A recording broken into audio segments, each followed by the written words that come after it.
kemarin bahwa di dalam PGJ itu jadi kita harus merencanakan jalan sebagaimana fungsinya, apakah itu jalan antar kota atau jalan dalam kota ya. Perbedaannya kalau antar kota tentu saja dia akan dilalui dengan kendaraan yang berbagai macam. Mulai dari kendaraan penumpang biasa yang kecil ya sampai dengan truk ya. Truk baik itu dia yang 2 as maupun 3 as ya. Dengan beban yang besar pula. Nah, kemudian kita lihat juga kalau misalnya jalan yang dilalui dengan kendaraan-kendaraan besar, itu pastinya harus kita rencanakan, kita pikirkan bagaimana salah satunya manuver kendaraannya. Manuver yang dikatakan di sini adalah misal, kalau kita mau membuat jalan, kemudian kita mau membuat ada putaran U-turn ya, putar balik. Tanda kalau apa sih yang tanda putar balik itu ya.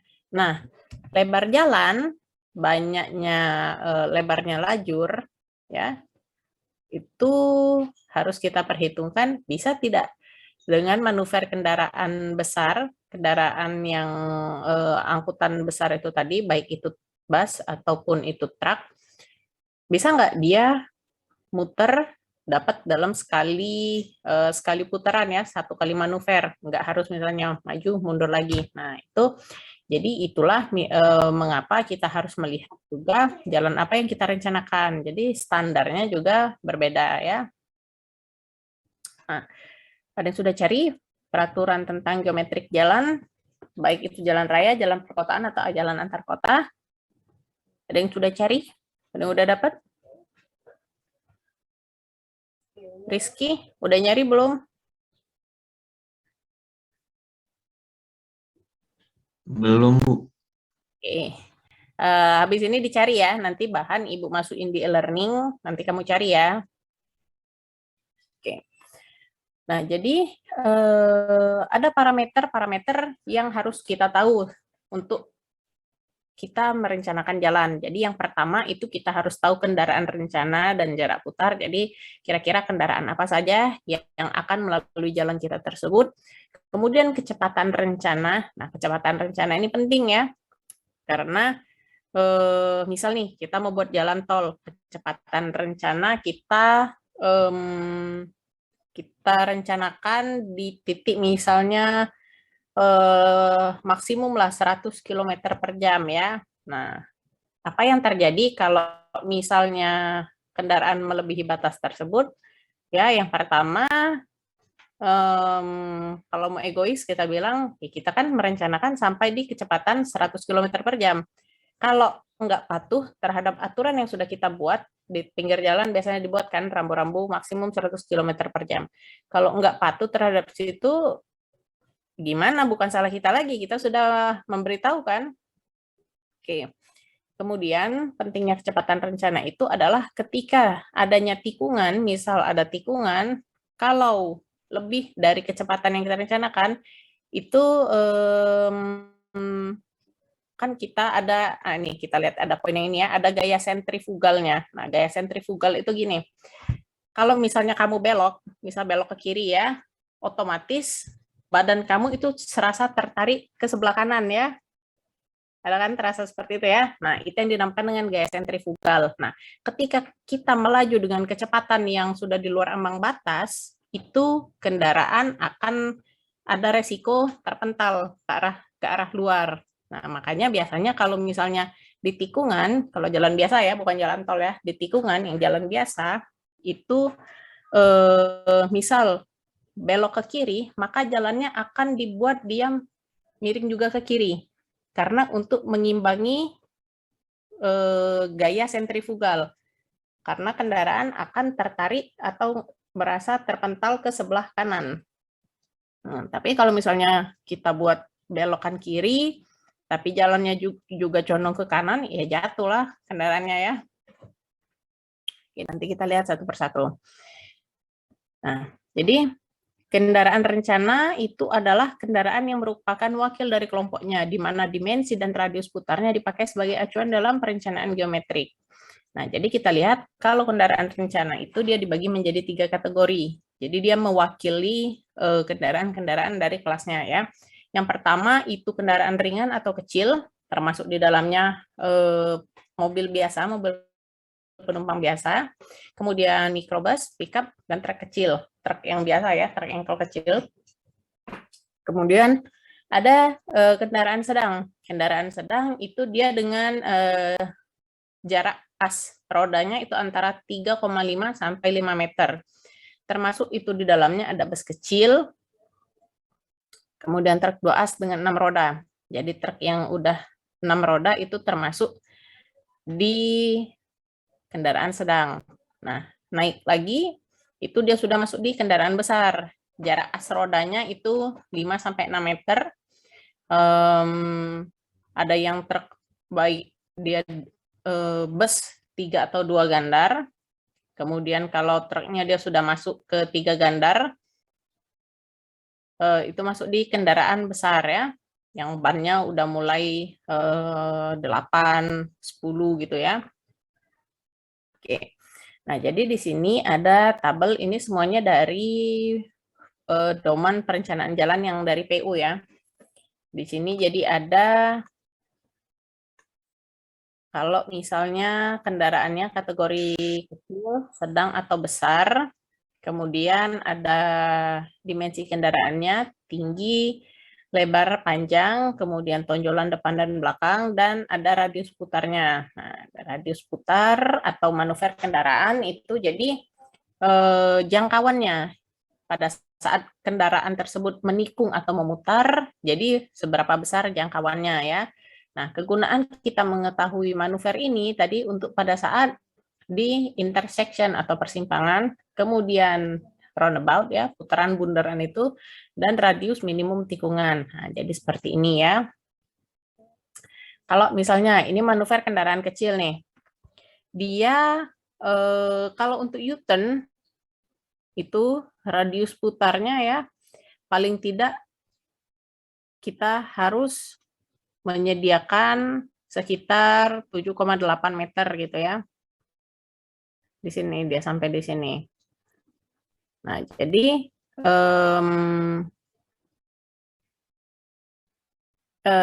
sini ya minimumnya 4,2 meter ya. Nah, jadi kalau kita mau merencanakan jalan, lebar jalurnya ya, itu harus kita sesuai dengan kendaraan apa saja yang akan melalui jalan tersebut.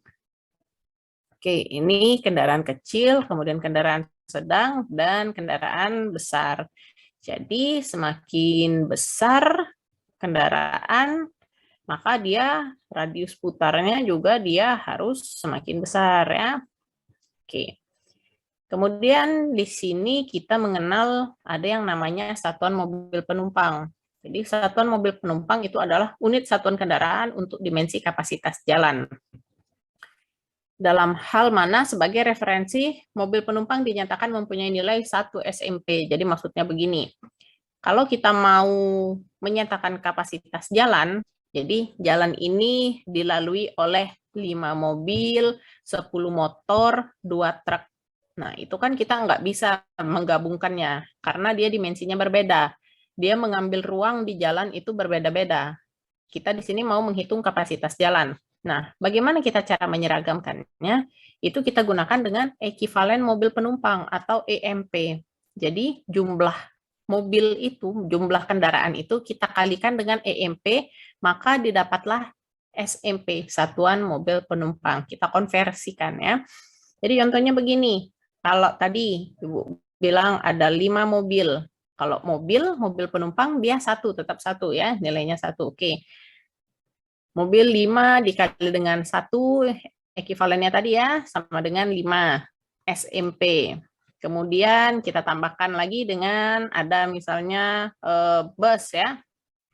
Busnya ada 2. 2 kalau misalnya di daerah datar dia 1,2 nilainya. Jadi 2 dikali 1,2 sama dengan 2,4 SMP. Kemudian ada lagi misalnya truk besar. Truk besarnya ada 2. Jadi 2 dikali dengan 5 sama dengan 10 SMP. Nah, kita jumlahkan. Jadi semuanya nilainya di dalam SMP tadi ya. Jadi satuannya sudah sama. Nah, itu baru kita bisa mengatakan kapasitas jalan sekian SMP. Jadi kita nggak lagi lihat motor, mobil. Kalau motor dia setengah ya, karena kecil ya. Jadi kita nggak lagi melihat jenis kendaraannya, tapi dia sudah menjadi satuan mobil penumpang yang dikonversikan dengan EMP, ekuivalen mobil penumpang. Oke, kemudian kita lihat ada kecepatan rencana. Kecepatan rencana atau VR itu kecepatan yang dipilih sebagai dasar perencanaan geometrik jalan untuk kita menghitung tikungan, kemiringan jalan, jarak pandang, dan lain-lain yang memungkinkan kendaraan bergerak dengan aman dan nyaman dalam kondisi cuaca yang cerah, lalu lintas yang lenggang, dan pengaruh samping jalan yang tidak berarti. Jadi kondisi ideal itu selalu di cuaca cerah, ya, karena beda kalau kita mengemudi di cuaca yang cerah ya dengan cuaca hujan. Itu kecepatan pasti akan beda. Nah, jadi kondisi ideal standarnya itu kita merencanakan di kondisi cuaca cerah. Oke. Kemudian ada faktor-faktor yang mempengaruhi besarnya kecepatan rencana. Jadi yang pertama itu keadaan teren, apakah datar, berbukit, atau gunung. Nah, jadi medan kita dikatakan datar kalau kecepatan kendaraan truk sama atau mendekati dengan kecepatan mobil penumpang. Ya, jadi kalau misalnya datar, ya truk sama mobil penumpang itu relatif sama. Tapi kalau misalnya perbukitan, ya itu kecepatan truk berkurang sampai dengan di bawah kecepatan mobil penumpang. Maksudnya di sini adalah karena truk itu dia lebih bebannya berat ya. Jadi kalau misalnya dianya kondisinya menanjak, itu kecepatannya akan berkurang dari mobil penumpang. Mobil penumpang ya anteng aja jalan terus gitu kan, nggak masalah. Nah, kemudian medan dikatakan pegunungan jika kecepatan kendaraan truk berkurang banyak sehingga truk tersebut merangkak melewati jalan tersebut dengan frekuensi yang sering. Nah, kita lihat kan biasanya kalau itu sangat ekstrim ya ininya kelandaiannya, pastinya truk akan jalannya itu lambat ya, ngeden truknya ya, dengan muatan yang berat itu susah, dengan mesin yang ya kadang terawat kadang enggak, susah jadinya dia untuk menyamai dengan kecepatan kendaraan mobil penumpang. Oke. Kemudian ada sifat dan tingkat penggunaan daerah. Jadi di sini kita lihat ya, kalau misalnya kita mau merencanakan jalan, apakah itu arteri, kolektor, atau lokal, di sini ada kecepatan rencananya. Jadi kalau misalnya kita lihat tadi datar, bukit, atau pegunungan, kemudian jalan apa yang mau kita rencanakan, jadi kisaran kecepatan rencananya yang diperbolehkan itu ya cuman segini ya. Jadi nggak ada kalau misalnya itu di bukit, kita lihat apa sih medannya itu daerah perbukitan, kemudian jalannya itu jalan kolektor, kita mau merencanakan 80 km per jam itu nggak boleh ya. Jadi artinya dia harus masuk di dalam range yang ini. Oke. Kemudian ini standar untuk perencanaan jalan luar kota ya. Jadi kalau misalnya dia jalannya datar, kemiringan melintang rata-ratanya itu diperbolehkan 0 sampai 9,9% ya. Dan seterusnya. Ini semuanya yang dari standar perencanaan geometrik jalan Bina Marga ya. Oke. Kemudian kita lihat volume lalu lintas. Jadi volume lalu lintas itu adalah jumlah kendaraan yang melintasi satu titik pengamatan dalam satu satuan waktu. Kemarin kalian di Reklantas udah survei ya, survei volume lalu lintas udah ya. Nah, jadi udah tahu, jadi kamu berada di titik tersebut, kemudian kamu menghitung banyaknya kendaraan yang lewat ya. Nah, di situ yang kita pergunakan untuk menghitung hitung jumlah dan lebar jalan itu ya.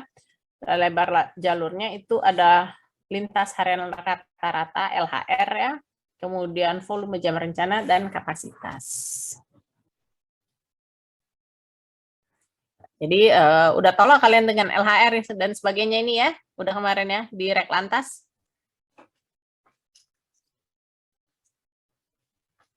Jadi LHR itu volume lalu lintas rata-rata dalam satu hari, kemudian ada yang tahunan. Jadi kalau dalam tahunan itu dia dalam satu tahun ya.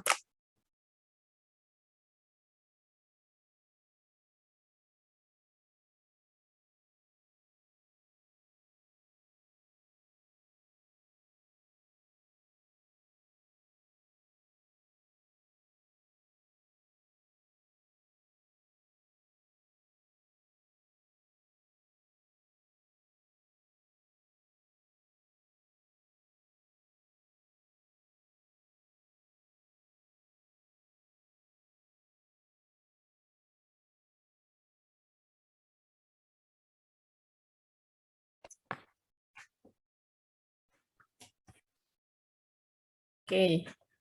Jadi kalau yang dia tahunan tadi, jumlah lalu lintas dalam satu tahun kita bagi dengan 365 per hari ya. Oke. Kemudian kita lihat di sini volume jam rencana. Jadi volume jam rencana itu adalah perkiraan volume lalu lintas pada jam sibuk tahun rencana lalu lintas yang kita amati ya, dinyatakan dalam SMP per jam. Sedangkan kalau dianya harian,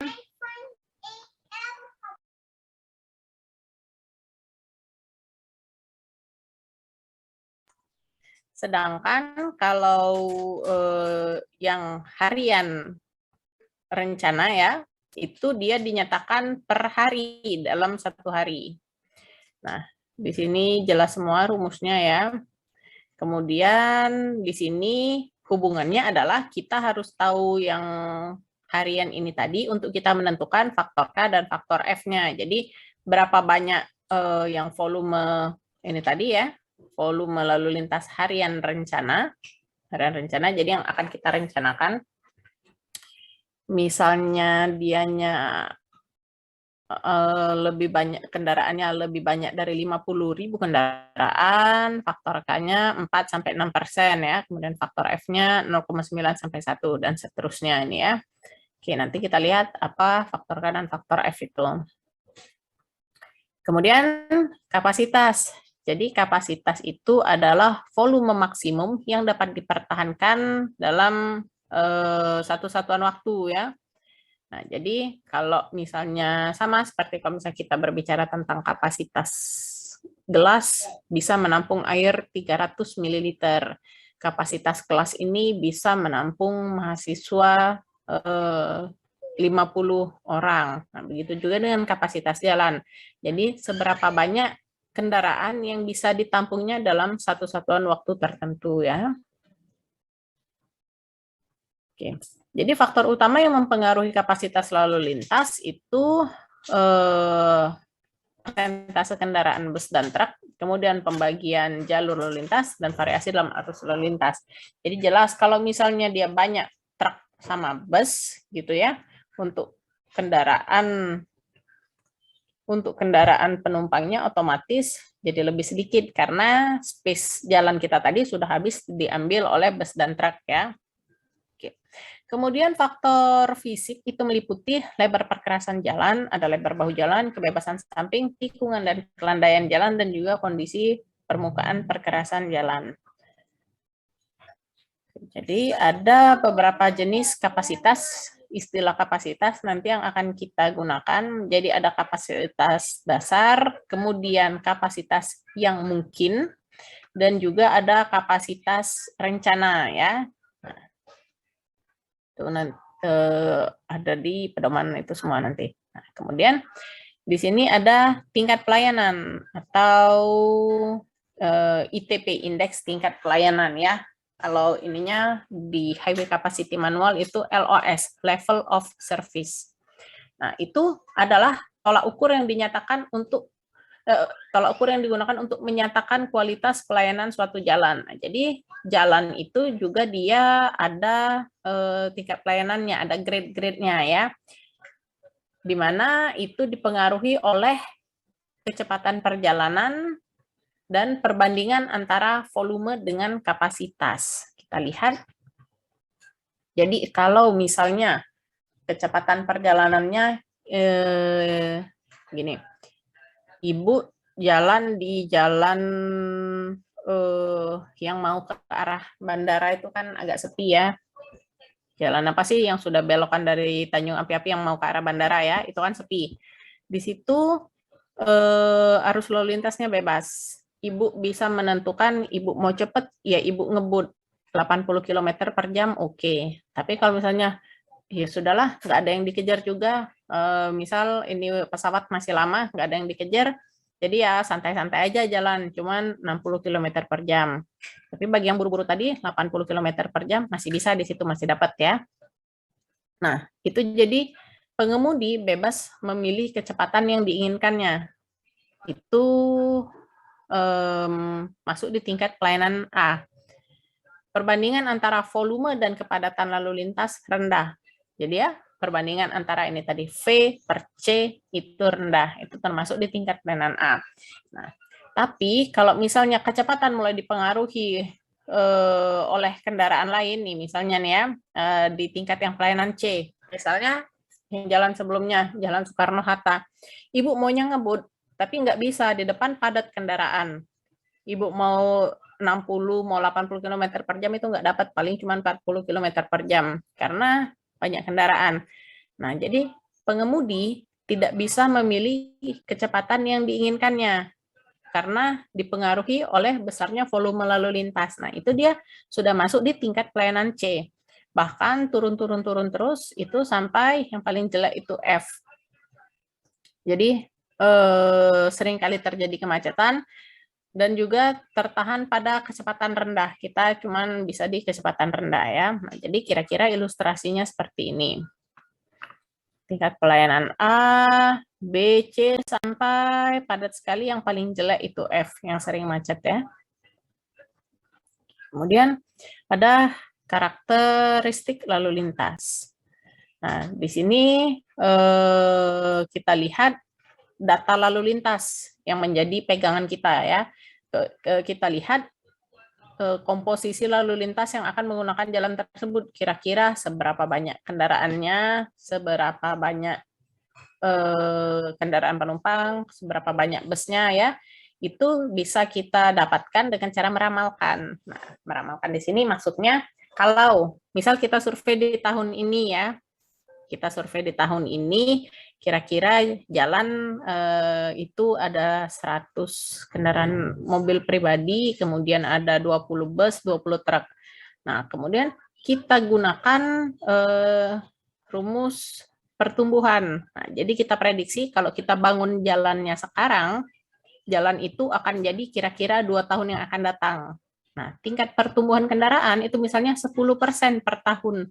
Nah, itu kita kalikan, itu cara kita memprediksinya ya. Kan kendaraan itu makin lama makin banyak, bukan makin berkurang. Nah, jadi jangan sampai kita merencanakan yang tahun ini, waktu jalan itu dibuka 2 tahun lagi, itu udah penuh.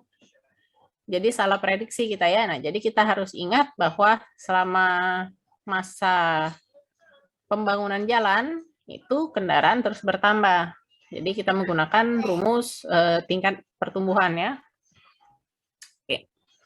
Kemudian di sini ada gaya sentrifugal. Nah, ini tadi. Jadi gaya sentrifugal itu tadi Ibu ceritakan bahwa kalau misalnya kita belok mobil ya, kendaraan, itu kita beloknya ke kiri, tapi badan kita terpental ke arah kanan ya, berlawanan. Nah, itu jadi ada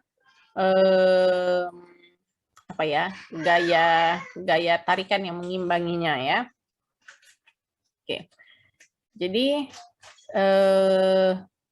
selain dari gaya sentrifugal, itu juga ada gaya gesekan melintang. Nah, gaya gesekan melintang itu besarnya gesekan yang timbul antara ban dengan permukaan jalan dalam arah melintang. Dia fungsinya untuk mengimbangi gaya sentrifugal ya. Nah, Jadi kalau misalnya, mengapa kalau misalnya cor beton, jalan perkerasan kaku ya, rigid pavement, itu dia enggak mulus-mulus aja, ya. Pasti dia dibuat garis melintang ya. Nah, itu untuk mengadakan gaya gesekan melintang. Kalau enggak ada, kayak tembok dinding kita lurus, baik kan bisa kan ya? Nah, itu licin, enggak ada gaya gesekan melintangnya, itu bahaya untuk kendaraan ya. Nah, jadi besarnya koefisien gesekan melintang itu dipengaruhi beberapa faktor, jenis dan kondisi ban, tekanan ban, kekasaran pada permukaan perkerasan, itu tadi kita mengadakan menyediakan kekasaran itu dengan cara kalau misalnya kalau aspal dia otomatis ya ada ya dari yang agregat itu. Tapi kalau misalnya dia di yang cor rigid pavement ya, cor beton itu dengan tadi yang dibuat garis-garis melintang ya, di scratch itu di ya. Nah, kemudian jenis dan kondisi ban. Nah, ini yang nggak bisa kita sebagai engineer nggak bisa karena itu dari masing-masing pengemudinya ya. Pun ban juga udah macam-macam, orang ada yang ganti, ada yang pakai apalah ban MT, ban AT. Padahal kegunaannya kalau misalnya kayak di jalan itu ya sebenarnya pengaruh kan, nggak enak kalau pakai misalnya ban yang MT, Montirain ya, yang suka ganti-ganti ban mobilnya, bannya besar, pakai ban MT, Montirain, tapi kita jalan di jalan raya itu nggak enak rasanya kan ya, nggak smooth. Kemudian kecepatan kendaraan dan keadaan cuaca. Nah, itu semuanya mempengaruhi. Jadi, korelasi antara koefisien gesekan melintang dengan kecepatan rencana itu dinyatakan dalam grafik.